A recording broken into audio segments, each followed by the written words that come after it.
So I'll continue on from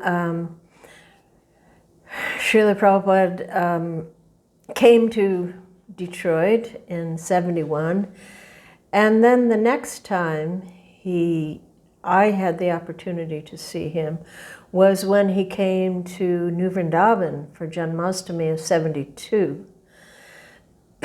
So on our way there, I think most of the Detroit temple went there. Devotees from all over came to New Vrindaban, and this was kind of the first big festival, big Janmastami festival, where many, many devotees, at least on this side of America, were going to congregate and have a big festival, and Prabhupada would be there. So I think on the way before arriving, we came to Pittsburgh. I don't know, I think it's about half an hour away, not really sure. But what was happening there is that we were going to see the new roadshow that had been developed. Vishnu Janmastami was heading this up, and none of us had really, we didn't have any idea what this was yet. So we went into this big auditorium, and there we saw quite a surprising sight. Was that there was this big backdrops of tie-dye cloth, and there were the musicians there, devotees, who were dressed, I believe, in tie-dye dhotis, and they had their guitars and their drums, and they were singing like rock music. Now, we have never seen anything like this up to this point. We're just like Mridanga and Kartal people. So it was kind of shocking. And they were practicing as Prabhupada was going to be coming very soon.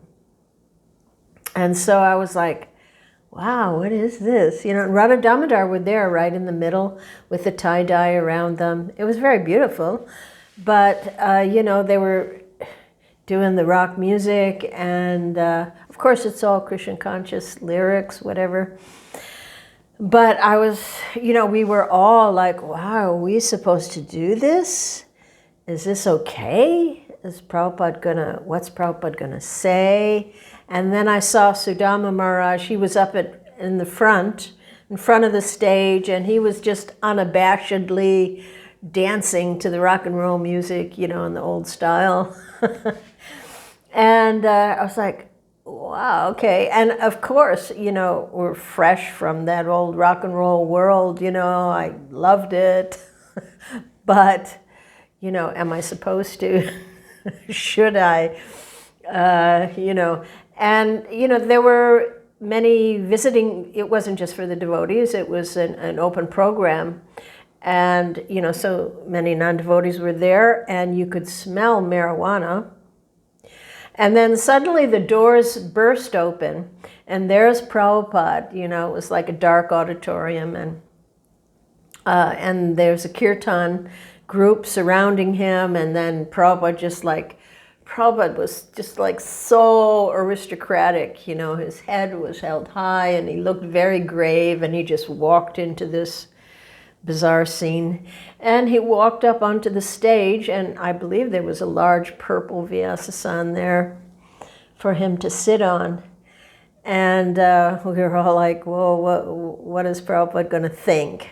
So Prabhupada was very quiet. He just sat down. They gave him his garland, and everyone was like totally silent.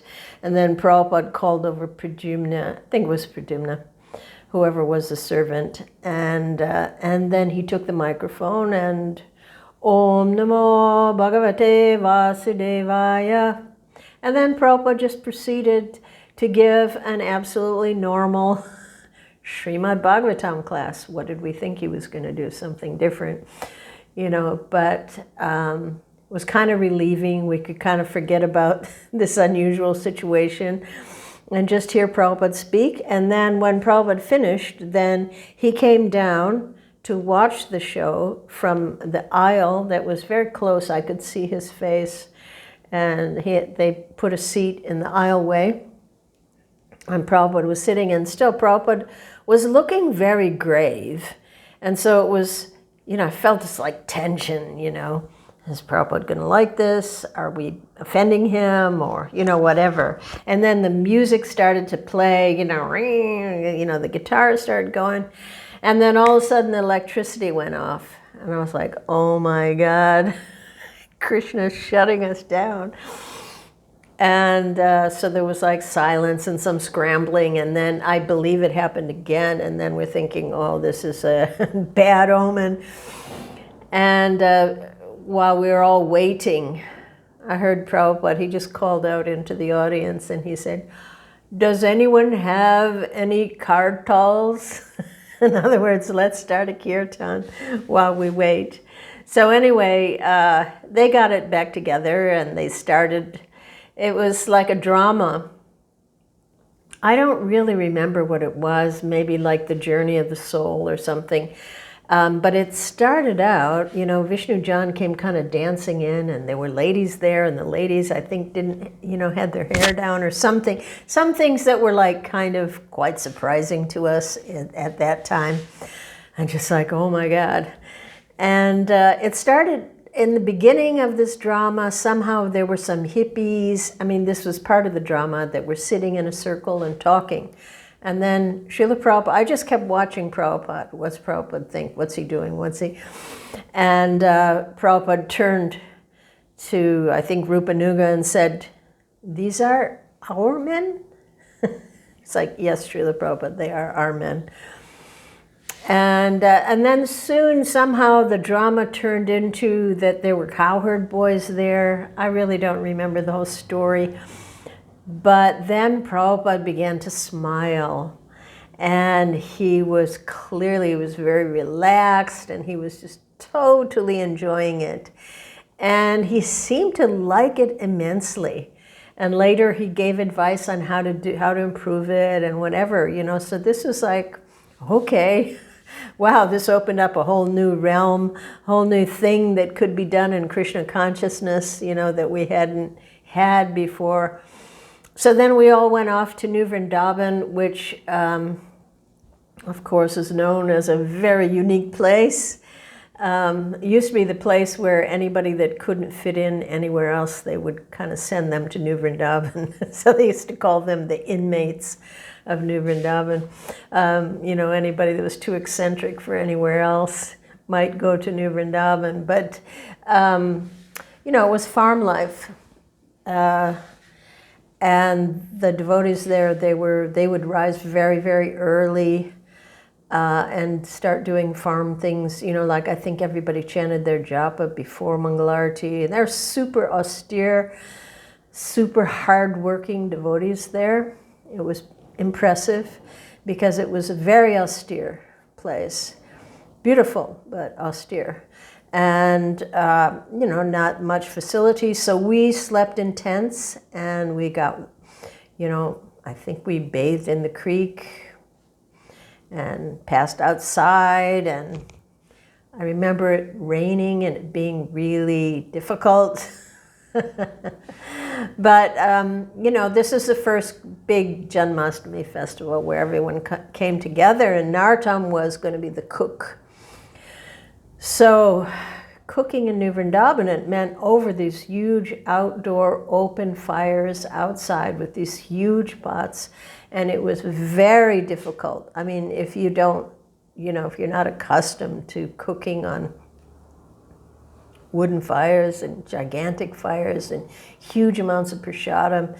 It was very difficult, very austere. And Narottam and all those crews that worked, they were just incredible. They were troopers. They just went for it. They did whatever they had to do to feed everybody. And meanwhile, I was happy to not be in the kitchen, and I had met Shilavati, who was a famous pujari who trained everyone in deity worship. And she invited me to help her to cover a new Vyasasana that they were making. And the whole temple, there was a new temple being built, as far as I remember. Radha Vrindavan Chandra were moving there. And it was just like, chaos, everybody working day and night. And so we had kind of half finished this Vyasa-san. I think it was a day before Prabhupada was coming, or the night before even. And Shilavati looked at it and she said, "No, it's not good enough. We have to," and I was like, "What? We're going to start all over now?" So yes, she took us to a room where there are piles of plastic bags and full of all, manner of cloth and junk and things probably donated. And we scrummaged through all of that and managed to find, a full, I think it was a purple sari, and that we could cover Srila Prabhupada's Vyasa-san with. So we worked all night, and everyone was working all night until the very moment that Srila Prabhupada walked in the temple room, and everyone's hiding the hammers and the nails and the ladders. And I think that's how it was everywhere Srila Prabhupada went. But it was sheer bliss. Everyone was so happy to be, working hard for Srila Prabhupada. And so this was the time, I won't, say too much about this time, but of course, the famous Bhagavad Dharma Discourses took place. Prabhupada would come to the top of the hill where there's a pandal and give these amazing Bhagavatam talks during this time. I remember one thing, one day there was we were having Srimad Bhagavatam class, and at that time there weren't a lot of books, and so I think there was a board with the mantra, but when Prabhupada chanted, he asked for the men, and then they chanted, and then he asked for the ladies, and either we couldn't see the board, or there was no book, or whatever, so nobody chanted. And so then a really nice devotee named Krishnamayi, who was like, she was a Sanskrit buff, she just really liked it. And she was mortified that no ladies chanted, and she was determined that the next day that was not going to happen. So she memorized the verse for the next day, as far as I can remember. And she was so excited. She was so excited to do it that, just a few men had gone, and then Krishnamayi starts like really loud. She like chants the mantra really nicely. And Prabhupada's looking at the book, and he has his glasses on, so you see him like, when she starts looking up over his glasses and his eyes getting wider. And then you see him look over at Pradyumna, and he was like, "Just see." And Prabhupada gave her such a beaming smile. She was all embarrassed afterwards because she had really blurted out. It was really loud and bold and strong. And then she felt so small afterwards. But it was nice to see that, Srila Prabhupada was proud. Prabhupada loved to see, the men and the women to chant nicely and to do things well, and to be enthusiastic about it. So I just remembered that as a really lovely experience where Prabhupada was very pleased and Pradyumna was, they were both like sharing this, like, "Wow, did you hear her?" It was good.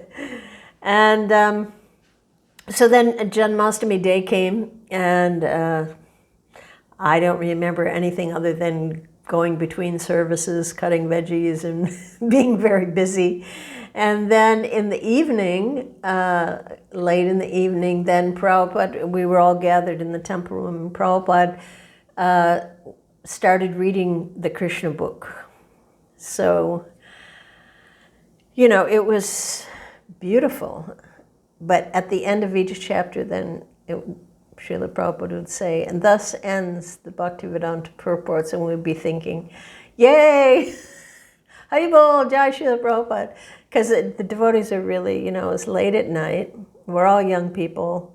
We're hungry. We're tired. We're trying to be devotees. And but people were falling asleep all over. Dundas were like falling forward and crashing on people's heads. And then I was like, oh gosh, another chapter, you know. It was blissful, but finally Srila Prabhupada, he laughed at the end of one chapter and he said, okay now, Arti. And so this Arti was at least midnight, if not later, and then afterwards, we had a huge feast. It must have been at 1 or 2 in the morning.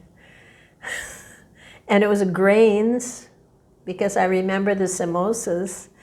It was like good old Narottam had worked his magic, and we had this wonderful feast. And somehow or another, I don't know how we all got up the next day or what time we got up, but it was a Vyasa Puja the next day, and Prabhupada drove up in his little Volkswagen up to the Pandal. And I think there were reporters and visiting people there. And Prabhupada gave, it's a famous and amazing lecture about why the spiritual master is accepting this honor. And a very, very beautiful, it was an amazing time there with Srila Prabhupada on his Vyasa Puja day. They had the big Jagannath deities were there. And I just remember that it was incredible. And at the end, they brought out a big birthday cake, and it was a chocolate cake. And they gave a piece to Prabhupada, Prabhupada ate, and then Srila Prabhupada went to his quarters.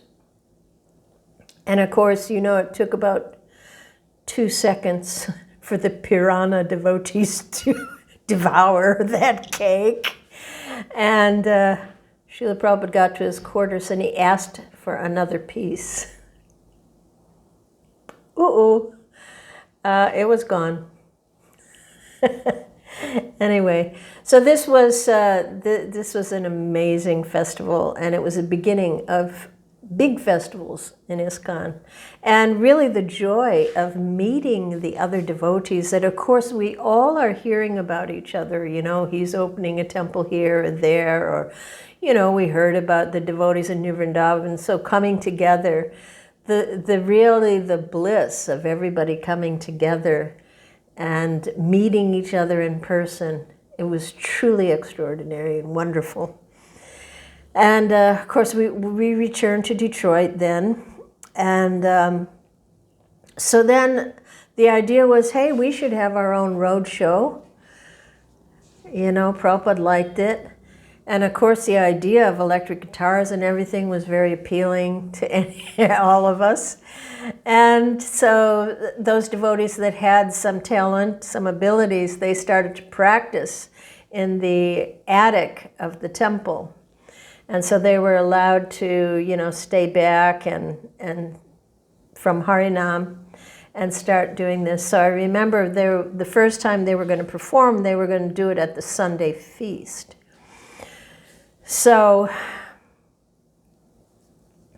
we were all sitting there, and then there's a devotee, a really, really nice devotee named Shravaniya, who I think she used to wear white and be the pujari, if I remember correctly. And she was quite, you know, pinned up and, you know, like a really... So then she was the singer for the group, and there were some other very talented musicians there. Can't remember their names, but, you know, they were good. And so they start this singing. Shravaniya, you know, she's got on like sort of some kind of tie-dye. I don't know if it was tie-dye, but it wasn't a white sari. It was something really different. We'd never seen her like that. Her head wasn't covered. And she started singing. I remember there was a song, birth, old age, disease and death, and you think that you'll never get free from the cycle of samsara, samsara, samsara. So the thing is that she was an amazing singer. She was like She turned into like the Hare Krishna Janis Joplin. I don't know, maybe a lot of people don't know who is Janis Joplin, but I don't know who else to compare it to. But it was really shocking, actually. I think it shocked her also, you know, coming out, you know, and doing all this. And so we could see, you know, that doing these things it affected us. And very soon we got a letter from Srila Prabhupada, and he stopped it. He said, no more of this, kartals and mridangas. And, you know, little stories started filtering to him. And it's not that there's anything wrong with it. It's not that it couldn't be done. Prabhupada liked it, you know, what they did in New Vrindaban. But still, we were a bit too young to utilize those things that we had big attachment to. Because it is so easy to go off track, so easy. And, you know, with young people like us at the time, you give an inch and like we'll take a mile. Prabhupada saw that. And so he had to keep us on the straight and narrow. Like, you know, like keep us riding with training wheels, you know, pure devotional service, pure devotional service. And, you know, so it's not the thing itself, but you have to be qualified, you have to be capable, you have to be 100% sincere and not just dovetailing your sense gratification. So that was interesting. And soon after that, Narottam and I were invited to go to Dallas. And that was, again, another cooking program, because there was going to be the first festival, I believe. They had started the Gurukul, I'm not sure when, but not that long ago. And so they're going to have a festival where the parents were allowed to come and they were going to see their kids and everything, and there was going to be a lot of people there. So Narottam was known as a good cook, so he was invited, and I remember going with him. And, you know, I hadn't really thought much about where I was. There was only one or two kids, really young, so I hadn't really thought about the whole Gurukula concept and everything. But, you know, we're in general we're very idealistic, you know, ideas about all of these things. And to me, when I went there, I'm just bringing this up, not because it's like a big deal or anything, but it was the first time that I saw a Gurukula, and I saw a group of our kids there and what it was like. So I just thought to share that, you know, to me, it looked like wonderful. I mean, the kids looked, you know, just from an outsider coming in, they looked really happy and they were just dancing, and the parents were in bliss seeing their kids. And, you know, as far as I could see, it was all good. Now, of course, later, much later, we came to understand that that was not the reality, but I'm just expressing what my experience was, is that it wasn't obvious that there was anything not good. But then after the festival was over and it was time for the parents to go, I was watching. I remember I was just chanting japa out in front, and I was just watching this kind of like heart-wrenching departures, that the parents were going, the parents are crying, the kids are crying, kids are running behind the cars, and I was like, oh no, oh my God, you know, this is awful, it's too sad, and it just, you know, it really affected me. And I thought, God, is this right? And is this okay? And how it should be? And prior to that, I hadn't really given much thought to schools or kids or anything. You know, you just assume everything's going okay. But then what happened is that within half an hour, the departure of the parents, the kids all seem to be just fine again. They're playing, they're happy. And I was like, oh, okay, maybe it's all right. And then I thought, gosh, I wish the parents could see this, because, you know, they're going off, seeing their kids in tears. And yeah, so I just thought I'd mention that my first experiences as a pioneering Gurukula. You know, of course, this will come up later. It's not, this is just all at this stage what I saw, and I felt a little uncertainty, but hopeful that all these kids, they're going to become wonderful devotees. And at that time, information on child abuse was not commonly circulated. It wasn't something that we were looking out for at that time. But anyway, it was an interesting experience. Now, going back, just sharing things that impacted on me and on the movement at different stages. How was it like in the school at that time, and then what did it seem like later, and, you know, as it goes on. But we had a disaster in Detroit that was kind of the first, you know, oh, bad things happen to devotees too. There was a death of, I think 2 devotees died in a car accident. It was a terrible car crash. A devotee named Jananivas was killed. Maybe the other devotees were just very severely hurt and in the hospital. And so it was kind of a, eye-opening that yes, Krishna's protection is there, but that doesn't necessarily mean for our body. It may come in some other form. And then also around this time, you know, this is like, you know, so 72, 73 now. So there started to be like devotees that bloop.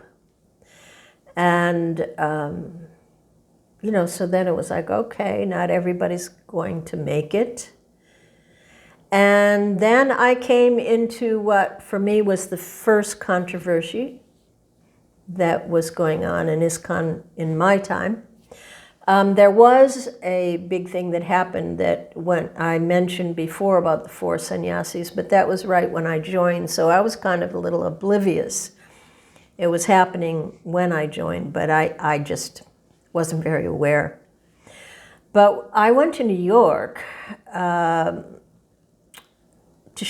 to shout for the deities, for Lord Jagannath, and I think Govardhan went with me to shout for, I don't know if Radhakunja Bihari had not been installed yet. Maybe we were buying cloth for that, not sure.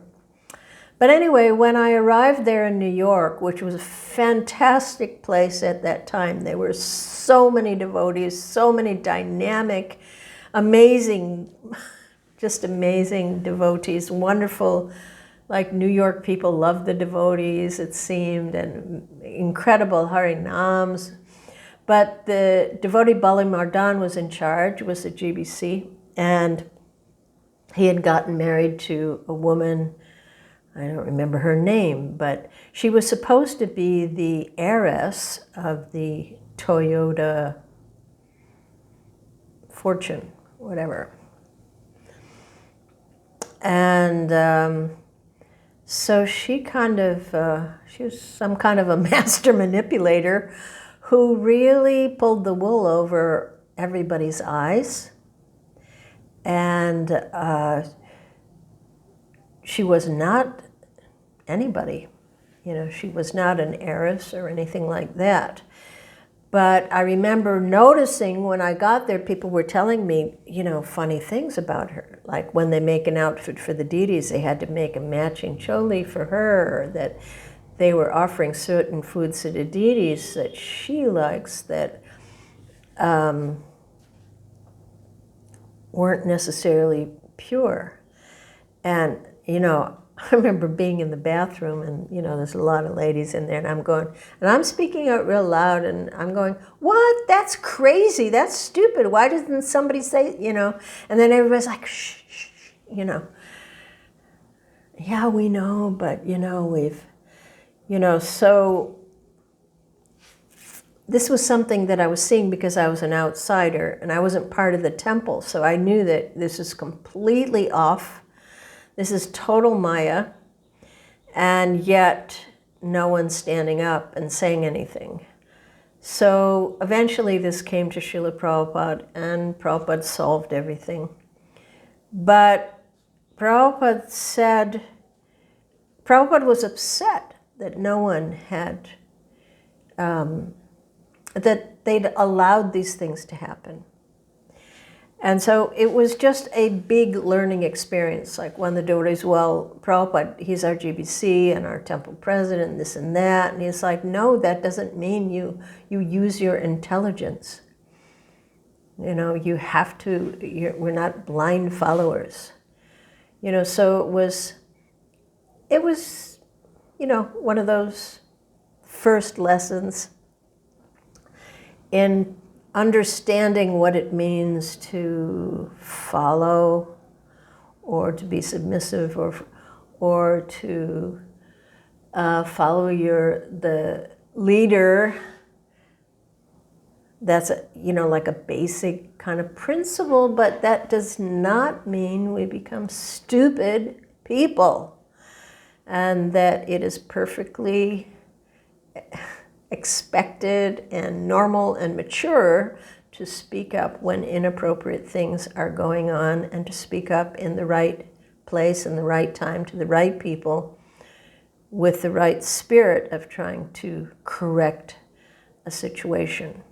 And that was basically what Srila Prabhupada said. He was surprised that there were some very senior devotees there, you know, who didn't speak up.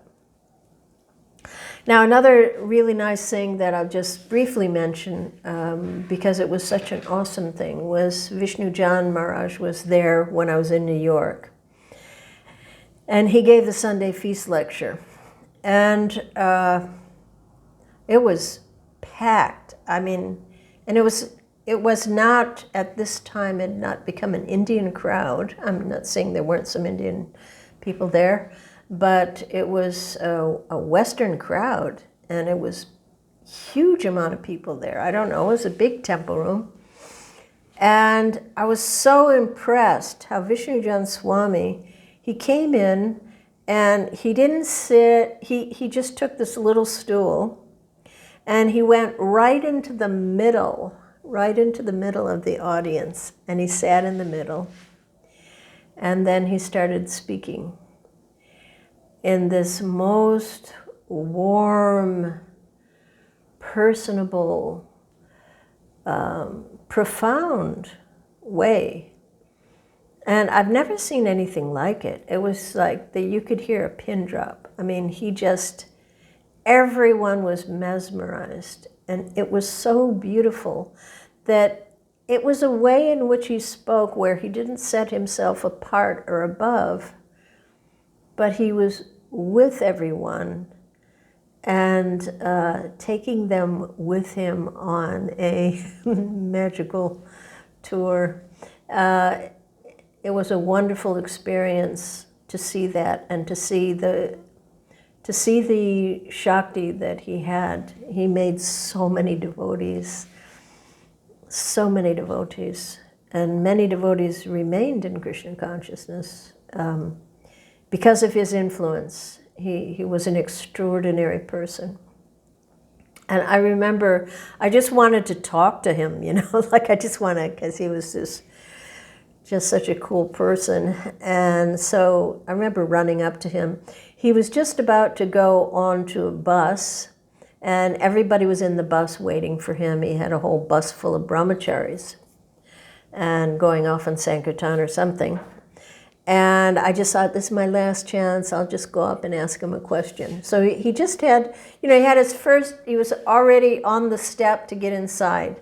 And I said, Maharaj, can I ask you a question? And he just completely stopped, came back down, and full eye contact, full attention, totally present. And he said, yes, sure, how can I help you? I remember it so vividly because it's so rare for people to be so personal and to not be too busy for small people or whatever. So it wasn't like I had any crucial question. I started talking about chanting japa and how it's difficult to concentrate and to really meditate on the holy name. And he was really listening as I was speaking. And then he said, of course it's difficult. He said, for everyone, this is not an easy thing. And he said, but I'll tell you, do you want me to tell you what I do? It's like, yeah, what do you do? And he said, I think for my mind, it's too much to tell it to just be totally controlled.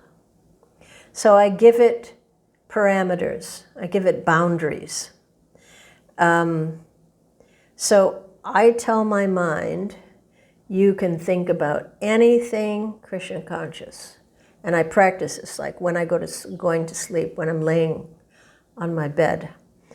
I said, mind, you can think about, the drum, the kartals, the kirtan, you can go wherever you want within this sphere.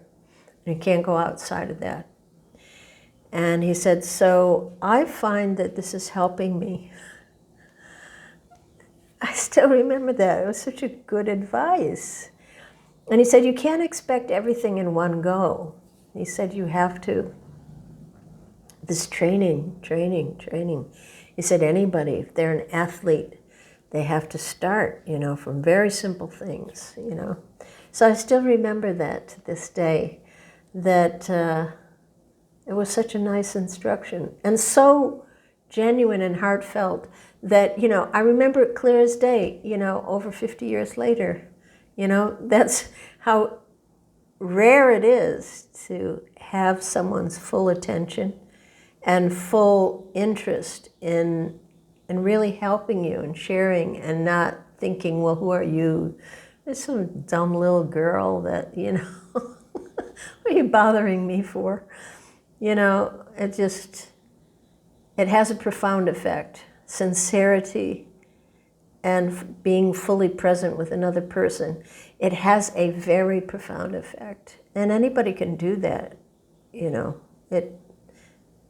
but, sincerely doing it is a challenge.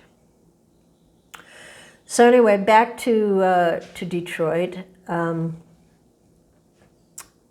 Bhagavan, our temple president, who was really the leader in Detroit, he was a very powerful speaker, and he led. He wasn't just a manager, he was a leader. And so it was a big change to have him. He was invited by Srila Prabhupada, or instructed by Srila Prabhupada, to go to France and to help starting to open various temples in Europe.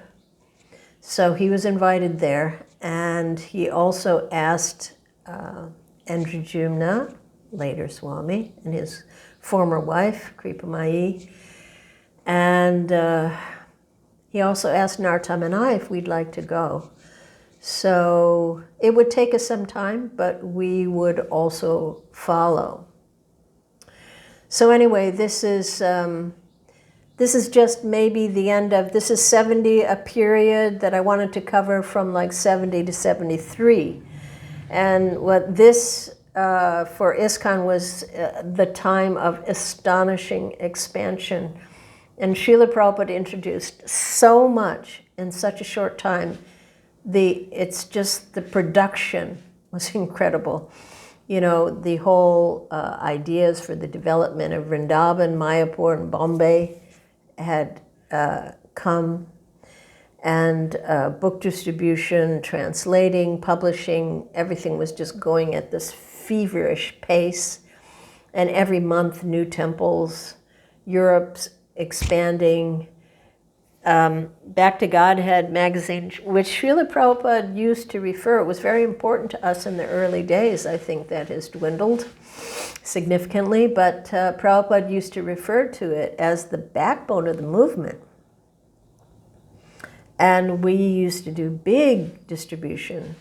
Apparently at some point there was like 125,000 copies of BTG printed monthly, 250,000.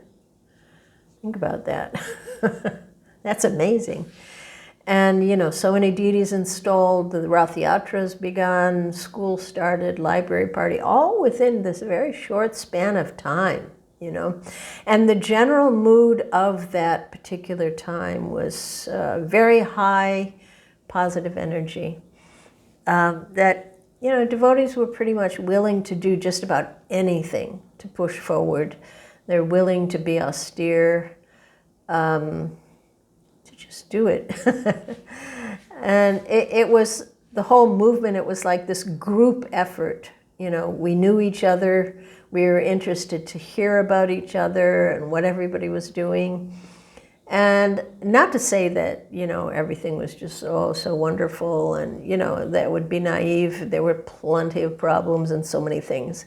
But in general, there wasn't really, up until this point, at least in my experience, there was, of course, some competition, but it wasn't nasty and it wasn't aggressive. And as far as up to this time with like women issues, for me, you know, there were, I mean, it's different in different places. So you can't, you know, you can't just say it was like this. It was different in different places. And for me, it wasn't a big issue yet. There were rumblings, there were annoying brahmacharis or, you know, things that were maybe not so nice. But I never felt that I was being mistreated to this point. I have heard other ladies tell stories from this era where they were having a hard time already. But for me personally, I felt safe and protected, and I wasn't unhappy about anything to do with women issues yet. There were some underpinnings and some little bit of discomfort here and there, but you know, it's kind of, for me, it was like everything is like par for course. We're just trying to do this hard thing, and we have to tolerate a lot of stuff and a lot of people, even just, I mean, not just women, men, you know, people that are annoying or people you don't necessarily like or, you know, whatever. And we just have to keep going with it, you know. So that's, you know, kind of in closing for the for that particular time. You know, meanwhile, in the outside world, you know, these early 70s, they continued to be quite tumultuous. You know, there's a lot of political turmoil. There's an ongoing fight for the equality of women and gays and blacks and, you know, fighting against the war in Vietnam. You know, I mean, I think that went on till mid-70s.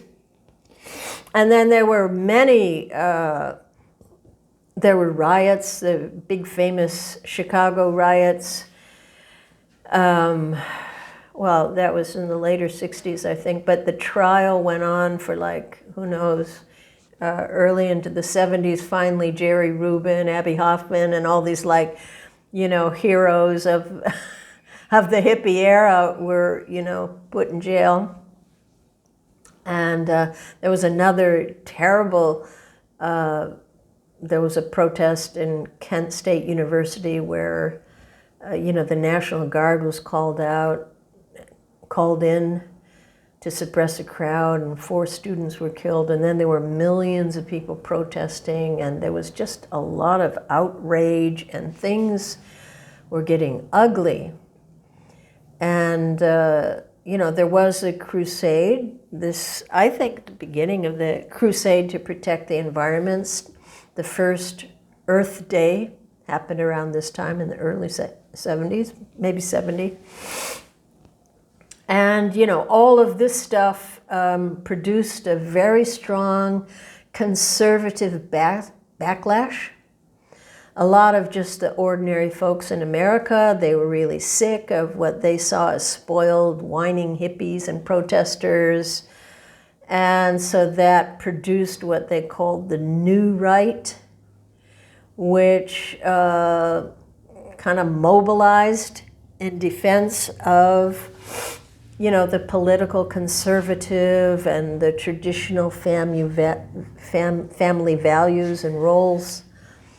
Because, it was a scary time for ordinary folks, your simple Christian or somebody, God, what's happened to all the moral values are just being tossed out the window. And then on top of that, there was this huge Watergate scandal, 72 or 3, and the Nixon administration was just like total political scandal, and he had to resign, and so people had no faith in the government. It was really shaken up, and it was a difficult time. And the music scene also that came in from the hippies' time, of course the Beatles breakup, well, that was probably, I don't know, it was 70, I guess, 71. Yeah, that was like all crushing to people. How could the Beatles break up? And then many of the big music greats, the big heroes of the time, died from drug or alcohol abuse or suicide. I mean, it's like Jimi Hendrix. I mean, probably nowadays, I don't know if anybody even knows these people, but these were the big people then, Jimi Hendrix, and Janis Joplin, and Jim Morrison from the Doors, and Pig Pen from the Grateful Dead, Keith Moon from the Who, Alan Wilson from the Canned Heat. These people were just burning both ends of the candle. And, things started to seem not quite so beautiful anymore. This whole rock scene, and the hippie situation, it just kind of went mainstream. It was, fashionable to wear bell bottoms and tie-dye and frayed jeans and stuff like that. It was just, it's fashion now. And, as far as what happened with the hippies out there, those that were a little bit more inclined to the mode of goodness, well, that was the beginning of a total back to nature movement. A lot of them moved to Northern California, Hawaii, started up, the holistic medicines and organic food stuff. And many of them sought spirituality elsewhere in India, yoga.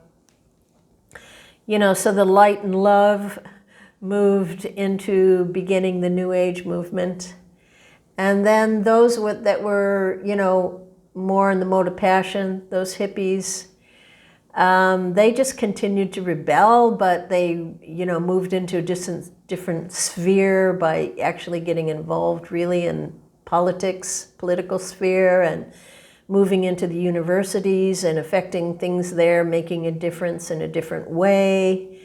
And then, of course, those who were more in the mode of ignorance, they just got deeper and deeper into darkness of intoxication, But in any case, the hippies had some things right. They played a part in the natural evolution of Sri Chaitanya Mahaprabhu's movement. Which amazing evolution, because, when I was growing up, like if you were talking about karma, reincarnation, vegetarianism, that was for freaks. Only freaky people talked about that kind of stuff. And now we see over all these years how it's dramatically changed. All these topics, they're just mainstream. You can see them on TV, anybody, Oprah Winfrey talking about the next life. And the present day kirtan and yoga and spirituality and environmental movements, you know, it all flowed from those times, you know. So it's very interesting to look at the history and how things evolve. And for us, you know, for us devotees, none of this, whatever was going on out in the material world, it just didn't matter much. We hardly even knew about it, you know, what was going on. We had no TV or radio. We weren't listening to music or movies or news or nothing. You know, maybe you walk by a newsstand on Harinam and you might catch something, you know. But that wasn't because we were forced to be like, we just weren't interested. You know, we like, okay, been there, done that, and we just saw it all as varieties of Maya. You know, the wet stool and the dry stool. So whatever was happening was just, you know, for us, it was just different venues and opportunities for preaching. And we tried to be present wherever things were happening. You know, we kind of were more in touch with happenings and what was going on out there. So we were always there to chant and to give prasadam. And for us, this was the highest revolutionary acts. And it was the greatest humanitarian work. So that was the spirit of those first few years in my experience.